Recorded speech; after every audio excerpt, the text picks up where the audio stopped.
Hello everyone, एक बार फिर से आप सभी का स्वागत है मेरे जीतन ट्यूब की यूट्यूब चैनल पे।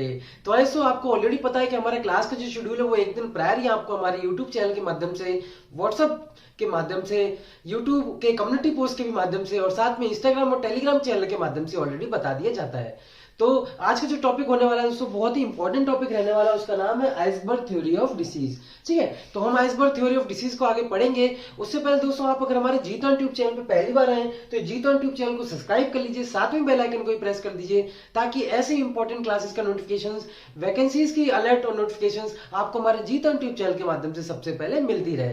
तो चलिए दोस्तों स्टार्ट करते हैं आज की क्लास। तो जो आइसबर्ग थ्योरी ऑफ डिसीज है इसको हम बायोलॉजिकल स्पेक्ट्रम ऑफ डिसीज भी बोलते हैं। क्या बोलते हैं? बायोलॉजिकल स्पेक्ट्रम ऑफ डिसीज भी इसको हम क्या कहते हैं? बोलते हैं। और ये क्या है? डिसीज इन अ कम्युनिटी में बी कंपेयर्ड विद आइसबर्ग, यानी डिसीज इन अ कम्युनिटी में बी कंपेयर्ड विद आइसबर्ग। हमने जो आइसबर्ग थ्योरी के द्वारा हम डिसीज को क्या है जो कि कम्युनिटी में हो रही है उसको क्या है हम लोग यहाँ पे डिस्कस कर सकते हैं। उसमें दोस्तों क्या है यहाँ पे किस तरीके से समझा गया वो मैं आपको बता देता हूँ। जस्ट लाइक आप यहाँ पे देखेंगे, आपने अगर ये चीज ऑलरेडी पढ़ी भी होगी तो यहाँ पे आइसबर्ग थ्योरी क्या कहती है? आइस मतलब बर्फ। ठीक है, तो यहाँ पे ऑलरेडी क्या है, एक आइस जमी हुई है, मान के चलिए समंदर है, बर्फ उसमें जमी हुई है और नीचे भी दोस्तों क्या है, बहुत सारी बर्फ जो है वो समुद्र के नीचे जमी हुई है। ठीक है, ये जो है ये आपका यहाँ पे आपका समुद्र है, मतलब यहाँ पे आपका जो पानी जो है वो बह रहा है, उसके ऊपर बर्फ भी जमी हुई है और बर्फ का दोस्तों यहाँ पे जो है इस तरीके का पहाड़ जो है जमा हुआ है। ठीक है, तो यहाँ पे क्या कहना है कि फ्लोटिंग टिप जो है वो क्या हमको दर्शाती है आइसबर्ग थ्योरी के द्वारा। फ्लोटिंग टिप क्या दर्शाती है? व्हाट द फिजिशियन सी, मतलब अगर कोई भी यहाँ पे क्लाइंट, कोई भी पेशेंट जाता है फिजिशियन के पास में तो फिजिशियन क्या देखेगा? यहाँ पे सिर्फ जो क्लिनिकल केस होंगे उन्हीं को क्या है फिजिशियन जो है देखेगा। ठीक है, यानी कि ऊपर ऊपर जो केस देख लेता है वो फिजिशियन डायरेक्टली जाके हम यहाँ पे देख सकता है। बाकी दोस्तों सबमर्ज पोर्शन क्या है? सबमर्ज जो कि यहाँ पे मर्ज है, पानी के अंदर जो कि डूबा हुआ है, उसको क्या बोलते हैं? उनको अपन बोलते हैं क्या? Undiagnosed cases. मतलब ये जो नीचे के जो सबमर्ज्ड यानी कि पानी में जो डूबे हुए हैं वो केसेस को अपन बोलते हैं अनडायग्नोस्ड केसेस, क्योंकि वो ऊपर के जो होते हैं वो क्लिनिकल केसेस होते हैं, उसको फिजिशियन देख सकता है, लेकिन इसको ये जो नीचे वाले हैं इनको डायरेक्टली नहीं देख सकता। या फिर इनको अपन बोल सकते हैं प्री सिम्टोमेटिक कैसे?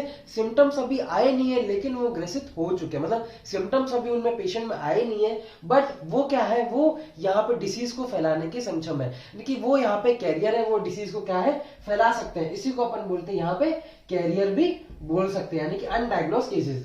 अब बचा रहता है दोस्तों यहाँ पे वाटर लाइन पोर्शन क्या करता है? वाटर लाइन पोर्शन जो ये वाटर लाइन पोर्शन है ये क्या रिप्रेजेंट करता है हमको?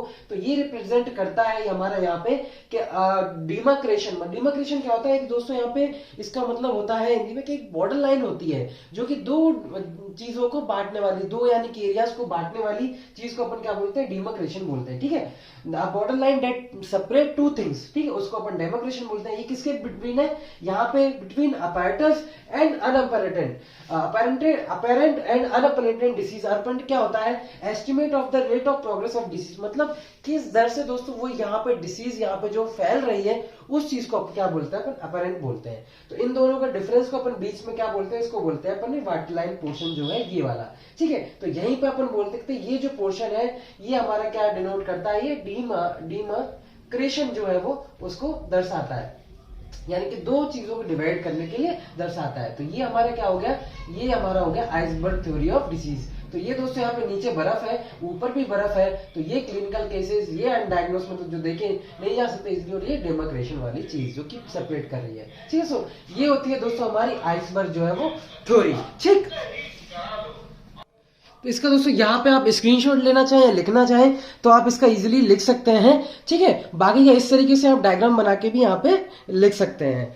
तो आई होप दोस्तों आपको ये यहाँ पे डिसीज जो है ये आपको समझ में आ चुकी होगी। बहुत ही इंपॉर्टेंट टॉपिक था। आपको दोस्तों अच्छा लगा हो तो वीडियो को लाइक करिएगा, साथ में यहाँ पे अगर अभी तक आपने हमारे जीतन ट्यूब चैनल को सब्सक्राइब नहीं किया तो सब्सक्राइब करिएगा और लोगों तक भी शेयर करिएगा ताकि इतना इंपॉर्टेंट कंटेंट जो है वो दोस्तों हमारे जीतन ट्यूब चैनल के माध्यम से ले सकें। बाकी हमारी वीडियो देखने के लिए आपका धन्यवाद।